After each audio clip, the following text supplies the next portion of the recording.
Akashvani presents Morning News.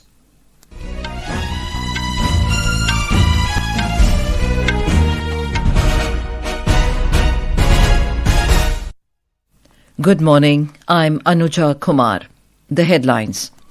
Deadlock ends in Parliament as government and opposition agree to hold discussion on Vande Mataram and electoral reforms.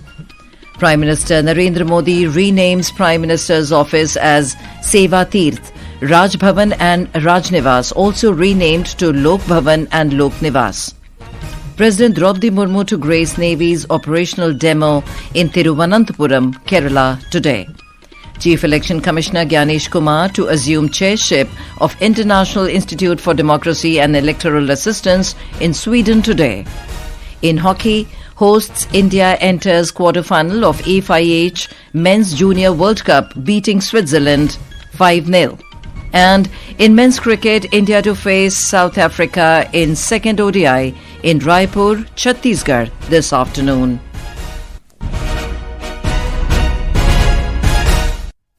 And now the news in detail.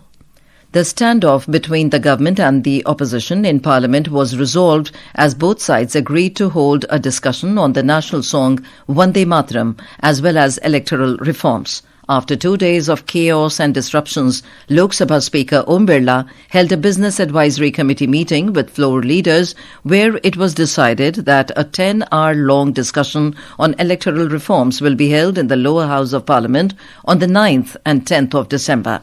During the meeting, it was also decided that the discussion on the 150th anniversary of Vande Mataram will take place from 12 noon on 8th of December. Prime Minister Narendra Modi is likely to initiate the special discussion on the 150th anniversary of India's national song. The decision comes after the Parliament was facing several adjournments amid persistent sloganeering by opposition MPs demanding a discussion on the ongoing Special Intensive Revision or SIR of voter lists in 9 states and union territories. Addressing the media, Parliamentary Affairs Minister Kiran Rijiju said for parliamentary democracy, the election process is extremely important. So, finally, everybody has agreed for the discussion. A meeting of all party floor leaders was held in the Lok Sabha Speaker's chamber. We reached a consensus that on Monday, the Lok Sabha will hold a special discussion to mark 150 years of Vande Mataram. After that, on Tuesday, the House will hold a full-day discussion on election reforms. 10 hours have been allotted for this and we will extend the time if required. I appeal to leaders of all parties that we all want Parliament to function smoothly and everyone should get an opportunity to speak. Parliament House अच्छी तरह से चले. Prime Minister Narendra Modi has renamed the Prime Minister's office as Seva Tirth. In a social media post, Union Home Minister Amit Shah mentioned that the names of Raj Bhavan and Raj Niwas are being changed to Lok Bhavan and Lok Niwas. He described this as an important milestone in the nation's journey towards building a developed and superior India with service and good governance as key priorities. The Home Minister added that over the past 11 years, the Narendra Modi government has been synonymous with service rather than power, where the Prime Minister considers himself a Pradhan Sevak and working 24/7 for the people. President Droupadi Murmu will grace the Navy's operational demo as the chief guest in Thiruvananthapuram, Kerala this afternoon. We have more from our correspondent. Shankumukham Beach near Thiruvananthapuram is all set to welcome President Droupadi Murmu for an operational demonstration by the Indian Navy. The President will arrive at Thiruvananthapuram International Airport in the afternoon and proceed to the beach to attend the event as the chief guest. The MH-60R helicopter will offer a grand salute to the President at Shankumukham. The operational demo will highlight the Navy's strength and combat readiness, featuring 19 major warships and 32 aircrafts including fighter jets and surveillance aircrafts. Smidhi M. Palluruthi, Akashvani News, Thiruvananthapuram. On the occasion of the International Day of Persons with Disabilities, President Droupadi Murmu will confer the national awards to individuals and institutions for their exemplary effort in empowering persons with disabilities in New Delhi today. The ceremony aims to celebrate the resolve, dedication and empowerment of persons with disabilities, honouring their courage and accomplishments. Students with disabilities, senior diplomats, industry partners and dignitaries and officials from the Department of Empowerment of Persons with Disabilities are expected to attend the ceremony. On the International Day of Persons with Disabilities, as part of our podcast series, Person Behind the Story, we will broadcast a conversation with Chosin Angmo, the first visually impaired woman in the world to climb Mount Everest. To listen to the entire broadcast, tune into Akashvani FM Gold today at 10 past 9 a.m. in the morning. It can also be heard today in the evening at 5:30 p.m. India has been invited for the first time to chair the International Institute for Democracy and Electoral Assistance, or International IDEA. On behalf of India, Chief Election Commissioner Gyanesh Kumar will assume the chairship of International IDEA at Stockholm in Sweden today. Over India's chairship, Chief Election Commissioner Gyanesh Kumar said the entire world knows and acknowledges the successful conduct of free, fair and transparent elections in India.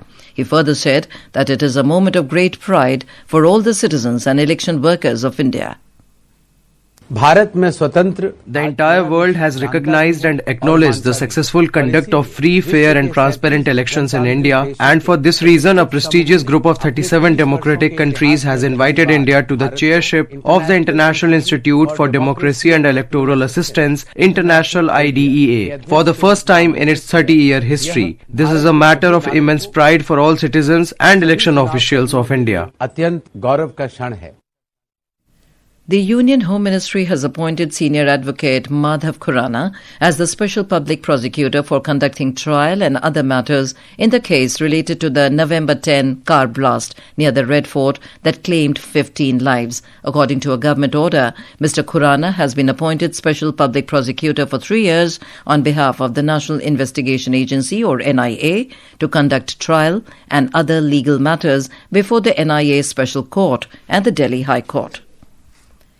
Union Health Minister J.P. Nadda has said that India's TB mortality rate has decreased from 28 per lakh population in 2015 to 21 per lakh population in 2024. Addressing the members of parliament on the TB Mukt Bharat Abhiyan at the Extended Parliament House Annex Auditorium, Mr. Nadda underscored the important leadership roles of the MPs in achieving the goal of TB elimination.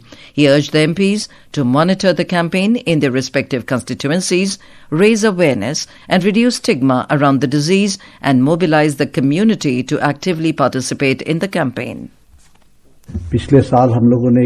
Last year, we launched a program for a TB Mukt Bharat, under which we focused on the identification of tuberculosis cases. We had organized a discussion with MPs. All of you contributed well towards it. We had really good outcomes, but we felt the need for deeper discussion with MPs and stronger sensitization efforts.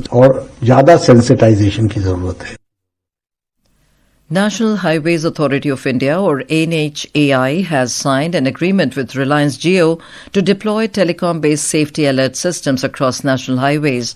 The Ministry of Road Transport and Highways said the initiative aims to strengthen road safety by providing timely information to national highway users, enabling them to adjust speed and driving behavior well in advance. Under this, travellers will receive advance warnings on their mobile phones through SMS, WhatsApp and high-priority calls. It will be integrated in a phased manner with digital platforms of NHAI, including the Rajmarg Yatra mobile application and emergency helpline number 1033. This is Akashvani giving you the news. For quick news updates round the clock, follow us on our X handle at AIR News Alerts. And for details of these stories and more, log on to our website www.newsonair.gov.in and download the News on AIR app. India and Russia are likely to sign a number of agreements during the upcoming visit of Russian President Vladimir Putin for the 23rd India-Russia Annual Summit. According to an official in the External Affairs Ministry, agreements will be signed in areas related to trade, economy, healthcare, academics, culture and media. The focus during the visit will be on the ever-growing trade and economic ties between the two nations. Cooperation in defense, energy and space have been very significant between India and Russia. There is a growing interest in both countries to further deepen these ties. India and Russia are expected to sign a labour mobility agreement to protect the Indian workers and boost skilled migration. Addressing an online media briefing organised by Sputnik News Agency in Delhi yesterday, spokesperson for the President of Russia, Dmitry Peskov, expressed confidence that the trade volume will reach $100 billion by 2030. We have managed to ensure the growth of our trade volume for more than $63 billion. It's overall trade volume. It's quite significant, but the potential is much more higher. And we do hope that before 2030, we'll be able to reach a horizon of $100 billion. India's Operation Sagar Bandhu continues to bolster Sri Lanka's struggle against the devastation caused by Cyclone Ditwa. The Disaster Management Centre reports 465 deaths, 366 missing and over 1.55 million people affected across all 25 districts, with Kandy suffering the highest toll. In the central province, Indian Air Force helicopter IFC 1875 delivered 2,000 kilograms of relief to Mataram, Nuwara and evacuated 17 people, including a heart patient from Irunguvatta.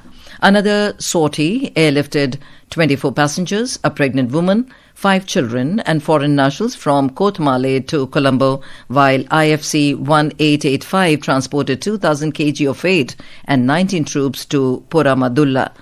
High Commissioner of India, Santosh Jha, reviewed NDRF operations at Sedavarta near Colombo.